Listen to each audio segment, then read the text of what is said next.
So let's start things off with the NBA. The Lakers failing to defend their NBA championship. Anthony Davis was cleared to play after dealing with a strained groin, but he did not look right. LA was led by LeBron James, who finished with 29-9-7, but not enough against a Suns team led by Devin Booker's 47 points in the 113-100 win. Phoenix now faces Denver. LeBron on what's ahead. Unmute your line, boy.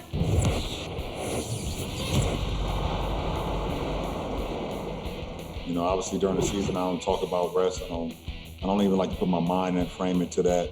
It makes me weak. But in the off season, I got an opportunity to rest. We got like 3 months to recalibrate, get my ankle back to 100% where it was before that Atlanta game.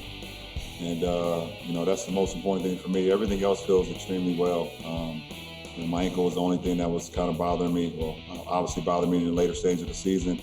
And never fully got back to before the injury, but I'm happy I was able to, just go out there and at least try to help our team win. Next Sunday, I got my shirt unbuttoned just like that. Can't wait. Promise you. All right, let's move on. Guaranteed. LeBron was showing Booker some love after the game. He signed his jersey and gave it to him. This is cool. I like this. I mean, this makes him walking off the court as soon as the game ended not as bad. Yeah, man. I mean, it's all love. We know what it is between these two.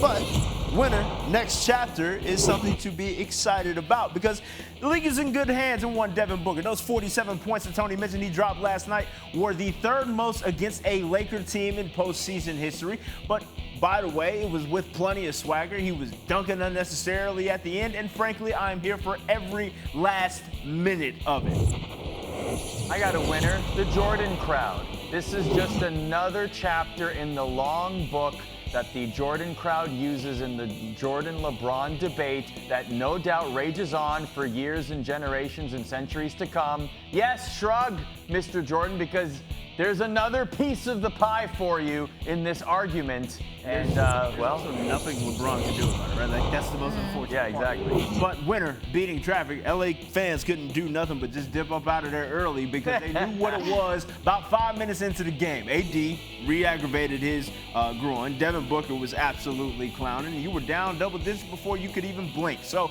all of that to say it was done early. Shouts to all of y'all who got some rest early on in the evening. Okay, the biggest winner, though, Space Jam. LeBron mentioned it off the top of the show, but let me tell you something. This movie's coming out in July, so guess who now has a lot more time to promote it, and I'm sure it's going to start in Cancun. It's not a bad place On a to start banana press boat. bucket. Yeah, probably. Yeah. That's a little booze cruise. Well, boys, Dame time has expired as the Denver Nuggets, have eliminated the Trailblazers, taking Game 6 by 11.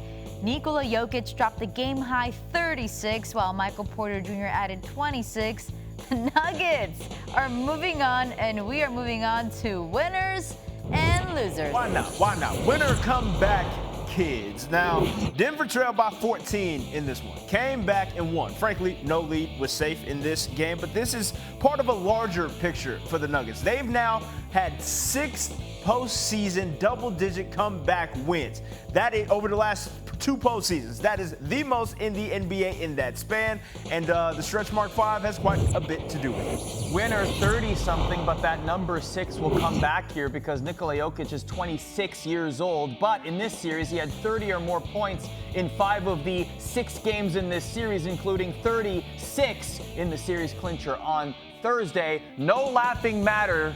Dame time has expired. See, okay, can we not double down on this because I'm really sad Callback, it's comedy. Not being there.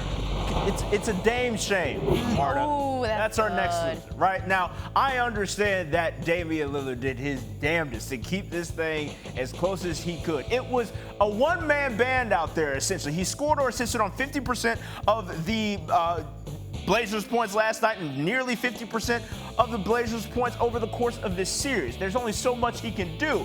They may need to reset it, and Dame spoke on that post-game. I mean, we didn't win the championship, so obviously where we are now isn't good enough. I don't know what a shakeup looks like or what changes will be made or could be made. Where we are isn't good enough to win the championship if it's not good enough for us to get out of a first round series with two of their best 3 or 4 players not on the floor. Tim